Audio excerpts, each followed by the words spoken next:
మహాగణాధిపతయే నమః. ఓం గురుభ్యో నమః. ఓం శ్రీమాత్రే నమః.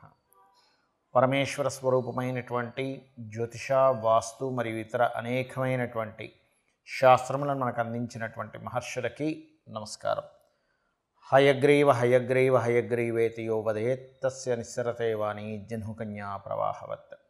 అరుణాం కరుణాతరంగితాక్షీం ధృతపాశాంకుశపుష్పబాణచాపాం అనిమాదిభిరావృతాం మయూకైః అహమిత్యేవ విభావయే భవానీం. శ్రీమాత్రే నమః. ఓం పితృదేవతాభ్యో నమః. మనం ఈరోజు చెప్పుకోబోయేటువంటి టాపిక్ ఏమిటి అంటే 12 లగ్నాల వారు ఏ విషయాల పట్ల జాగ్రత్త వహించాలి, ఏ ఉపాసన చేసుకోవాలి, ఏ విషయాల వల్ల వీళ్ళకి కలిసి వచ్చే ఆస్కారం అధికంగా ఉంది అనే విషయాలు మనం ఇప్పుడు తెలుసుకుందాం. ఒకవేళ లగ్నం తెలియలేదు మీకు, రాశి చూసుకోవచ్చు.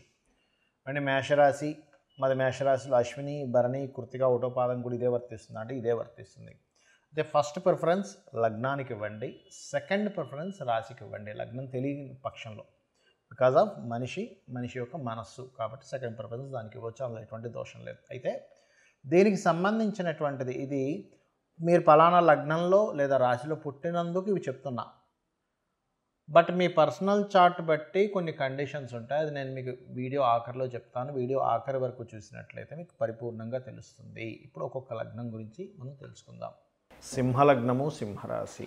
సింహం వారికి కనుక చూసుకున్నట్లయితే మీకు ఏ కర్మ మిమ్మల్ని పట్టుకుంటుంది అంటే పాస్ట్ లైఫ్ కర్మ ఏ రూపంలో మీకు వస్తుంది. అలాగే సింహ లగ్నం తెలిస్తే లగ్నం నుంచి ఫాలో అవ్వండి. లగ్నం తెలియదండి, కేవలం రాశి తెలుసు అనుకుంటే ఫస్ట్ ఆఫ్ ఆల్ ఆ రాశిలో ఉండే నక్షత్రాలు కనుక చూసుకున్నట్లయితే మఖా నక్షత్రము, పుబ్బ దాన్నే పూర్వ పాల్గుని అని కూడా అంటారు, ఉత్తర దాన్ని ఉత్తర పాల్గుని అని కూడా అంటారు. ఈ నక్షత్రాలు ఉంటాయి. ఒకవేళ మఖా నక్షత్రంలో జన్మించారు మీరు, పితృదేవతలను ఆరాధించడం ద్వారా, పితృదేవతాభ్యో నమః అని అనుకోవడం ద్వారా మీకు మీ లైఫ్ అనేటువంటిది ఉదయం నిద్రలేచిన వెంటనే వాళ్ళని తలుచుకుంటూ, అదేవిధంగా గణపతిని తలుచుకుంటూ మీ లైఫ్ని కనుక ప్రారంభించారంటే అద్భుతమైనటువంటి విషయాలు జరుగుతాయి మీ లైఫ్లో. అదేవిధంగా పుబ్బవారు అమ్మవారిని, ఉత్తర వాళ్ళు సూర్య భగవాను ఆరాధించడం ద్వారా అద్భుతమైనటువంటి విషయాలు మీ లైఫ్లో జరుగుతాయి. అంటే ఎలా జరుగుతాయంటే అద్భుతమైన విషయాలు అంటే మన మైండ్ స్టెబిల్డ్గా ఉంటే మనం తీసుకునే నిర్ణయాలు కూడా అంత పర్ఫెక్ట్గా ఉంటాయి. అప్పుడు లైఫ్ అనేటువంటిది మారుతుంది. నిర్ణయాల మీదే మన లైఫ్ ఆధారపడి ఉంటుంది కాబట్టి ఫస్ట్ మెంటల్గా మనం స్ట్రాంగ్ అవ్వాలి. రైట్. ఇక మీరు సింహలగ్నంలో జన్మించారు, అది దేనితో కర్మ సంబంధం కలిగి ఉంటుంది అంటే పూర్తిగా లైఫ్ పార్ట్నర్ ఆర్ బిజినెస్ పార్ట్నర్స్తోనే కర్మ మీకు వెళ్తూ ఉంటుంది, గుర్తుపెట్టుకోండి. ఇక్కడ మీరు పొరపాటును కనుక అంటే ఈ డెసిషన్ విషయంలో అంటే మీ లైఫ్ పార్ట్నర్ డెసిషన్ విషయంలో కానీ, అదేవిధంగా బిజినెస్ పార్ట్నర్స్ డెసిషన్ విషయంలో కానీ తీసుకునే తప్పుడు నిర్ణయమే మిమ్మల్ని ఇబ్బంది పెడుతుంది, ఇది గుర్తుపెట్టుకోండి. అలాగే ఇంకోటి ఏంటంటే బిజినెస్లో తీసుకునేటువంటి నిర్ణయాలే మిమ్మల్ని తప్పుదోవ పట్టిస్తాయి.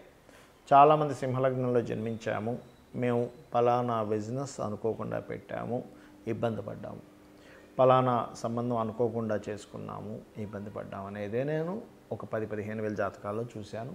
యాక్చువల్గా మన శాస్త్రాల్లో చెప్పింది కూడా వీళ్ళకి ఈ కర్మలతో సంబంధం ఉంటుందని చెప్పబడింది. అంటే ఏమిటి, మరి ఏం చేయాలండి, వీటితోనే కర్మ సంబంధం ఉంటుంది అన్నప్పుడు మరి మంచి విషయాలు ఏమిటి అంటే ఇక్కడ ఇది ముఖ్యంగా ఏదైనా ట్రైనింగ్ సెంటర్స్ లేకపోతే ఏదైనా ఆధ్యాత్మిక సంబంధించిన విషయాల్లోని లేకపోతే ఎనీథింగ్ టీచింగ్, ట్రైనింగ్, గైడింగ్ ఇట్లాంటి విషయాలకు మాత్రం చాలా బాగుంటుంది. అందులో ఎటువంటి అంటే వాటికి సంబంధించిన లేదా ఒక దత్తాత్రేయుని ఆరాధించడం ద్వారా మీ యొక్క లైఫ్ అనేటువంటిది ఈ కర్మ నుంచి బయటపడడం జరుగుతుంది, గుర్తుపెట్టుకోండి. రైట్. అయితే ఇక్కడ మీరు అర్థం చేసుకోవాల్సింది ఏమిటంటే ఈ లగ్నంలో జన్మించారు ఉదాహరణకి, ఇప్పుడు మీరు జాగ్రత్త తీసుకోవాల్సిన అంశం ఏమిటి అంటే నేను ఇందాక చెప్పినట్టుగా ఈ పార్ట్నర్షిప్స్ బిజినెస్లో ముఖ్యంగా జాగ్రత్త తీసుకోవాలి. మీకు యోగాన్ని ఇచ్చేది ఏమిటి అంటే భూమి కేంద్ర స్థానం, కోణస్థానానికి ఒక్కడే అధిపతి అవుతాడు సింహానికి. అంటే కుజుడు ఆధిపత్యం వహిస్తాడు కాబట్టి భూమి మిమ్మల్ని రక్షిస్తుంది, భూమి మీద చేసే ఇన్వెస్ట్మెంట్స్ మిమ్మల్ని రక్షిస్తాయి. అయితే ఇక్కడ కండిషన్స్ చాలా ఉన్నాయి. ఆ పర్టికులర్ మార్స్ కనుక పాడైతే మరలా కొంచెమే ఉంటుంది, మార్స్ కనుక బాగుంటే ఇంకా అద్భుతంగా ఉంటుంది మీకు యోగం అనేటువంటిది. ఇక మీరు చేయవలసింది దత్తాత్రేయుడు ఆరాధన ఎక్కువగా చేయండి, అన్ని విధాలా బాగుంటుంది. ఇప్పటి వరకు మనం ఏదైతే చెప్పుకున్నామో మీది గనక పలానా లగ్నం అయితే పలానా విషయాలు జాగ్రత్తగా ఉండండి అని, పలానా ఉపాసన చేయండి అని, లేకపోతే పలానా విషయాలు మీకు అందిపుచ్చుకుంటారని, మీ లైఫ్లో ఈ విషయాల్లో బాగుంటుంది మనం ఏవైతే చెప్పుకున్నామో ఇవన్నీ కూడా మీ లగ్నం బేస్ చేసుకొని దీన్ని స్థిరంగా ఉండేటువంటి కారకత్వాలు అంటారు. అంటే పలానా లగ్నంలో పుట్టాము అంటే పంచమాధిపతి రవి అవుతాడు మేషంలో పుడితే, లేదా వృషభంలో పుడితే పంచమాధిపతి బుధుడు అవుతాడు, అదే మిథునంలో పుడితే పంచమాధిపతి శుక్రుడు అవుతాడు, లేకపోతే లగ్నాధిపతి బుధుడు అవుతాడు. ఇట్లా కొన్ని కాంబినేషన్స్ బట్టి చెప్పుకుందాం. మరి పర్సనల్ చార్ట్లో ఇది ఏమైనా మార్పు వస్తుందా అంటే ఖచ్చితంగా పర్సనల్ చార్ట్ దగ్గరికి వచ్చేసరికి మార్పు వస్తుంది. ఎలాగా అంటే చెప్తాను చూడండి. ఇప్పుడు టీటీ ఇంజెక్షన్ ఉంది. టీటీ ఇంజెక్షన్ ఏదైనా సెప్టిక్ అయితే వేస్తారు. ఇప్పుడు ఆ ఇంజెక్షన్ అందరికీ పడదు, కొంతమందికి టెస్ట్ చేస్తారు, మీరు కొంచెంసేపు కూర్చోండి. ఎందుకండి, అది అందరికీ వాడడానికే కదా అంటే కొంతమందికి స్పెసిఫిక్గా కొన్ని పడవు. కొన్ని ఫుడ్స్ కావచ్చు, కొన్ని మెడిసిన్స్ కావచ్చు, కొన్ని వాతావరణాలు కావచ్చు, కొంత నీరు కూడా. ఒక్కోసారి చూడండి, నేను వేరే దగ్గరికి వెళ్ళానండి, అక్కడ వాటర్ నాకు పడలేదండి అంటాం, అక్కడ గాలి నాకు పడలేదండి అంటాం, ఆ ఫుడ్ నాకు పడలేదండి అంటాం. ఎందుకంటామండి? మరి మిగతా 100 మంది బాగానే ఉన్నారుగా, నీకు ఒక్కడికి ఎందుకు ఇలా అయిందంటే బికాజ్ ఆఫ్ ఎవరి శరీర తత్వాన్ని బట్టి వారికి ఎలా అయితే కొన్ని విషయాలు బాగా పడతాయి, కొంతమందికి బాగా పడవు. అదేవిధంగా సబ్జెక్ట్స్ కూడా చూడండి, 40 మంది పిల్లల్ని కూర్చోబెట్టి టీచర్ చెప్తే అందులో ఒకరికి అద్భుతంగా అర్థమవుతుంది, కొంతమందికి అసలు సబ్జెక్ట్ అర్థం కాదు. ఎందుకు?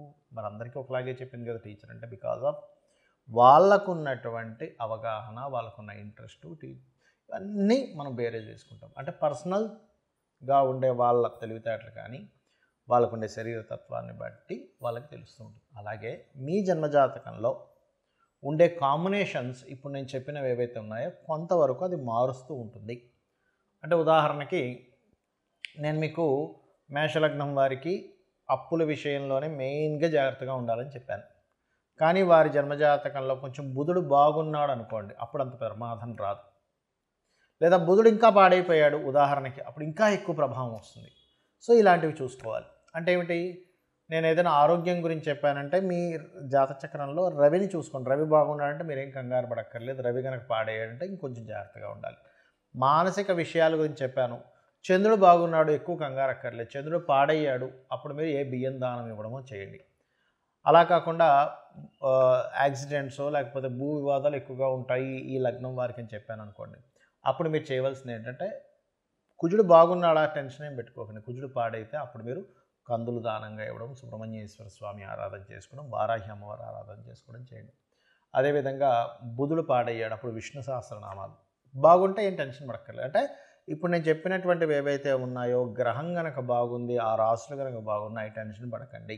ఆ రాసులు బాగోలేవండి, ఆ గ్రహం పాడైంది, మరింత ఎక్కువ జాగ్రత్త తీసుకోండి అని నేను మీకు ఒక క్లారిటీ ఇస్తున్నాను. అదేవిధంగా గురువు అయితే శనగల దానంగా ఇవ్వడం, గురువులు అంటే ఏదైనా బంగారానికి సంబంధించినటువంటి టీచింగ్ లైన్స్ సంబంధించిన విషయాల్లో కొంత జాగ్రత్తగా ఉండాలి. శుక్రుడైతే వివాహ సంబంధించిన విషయాల్లోని, శని భగవానుడైతే మీరు చేసే జాబ్ రిలేటెడ్ సంబంధించిన విషయాల్లోని, హెల్త్ విషయాల్లోని, రాహు అయితే విదేశాలకు వెళ్ళి అక్కడ ఉండేటువంటి విషయాల్లోని, కేతు అయితే కొంత ఆధ్యాత్మికత లేదా కొంత వైరాగ్య సంబంధించిన కొంతమందికి వస్తుంటుంది. అది పర్టికులర్గా ఏంటంటే కొన్నిసార్లు అయ్యో ఇటువంటి వైరాగ్యం ఈ సమయంలో రావడం ఏమిటి అనుకుంటూ ఉంటాం. ఏది మన మహాభారతంలో ఆ యొక్క యుద్ధం జరిగే సమయంలో అర్జునుడికి వచ్చినట్టు, అంటే ధర్మాన్ని వీడి ఒక రకమైన వైరాగ్యం. అప్పుడు కృష్ణుడు లాంటి వాడు మనకు కావాలి. ఆ శ్రీకృష్ణ పరమాత్మ యొక్క భగవద్గీత ఎవరైతే వింటారో ఈ వైరాగ్యం కూడా తగ్గుతుంది.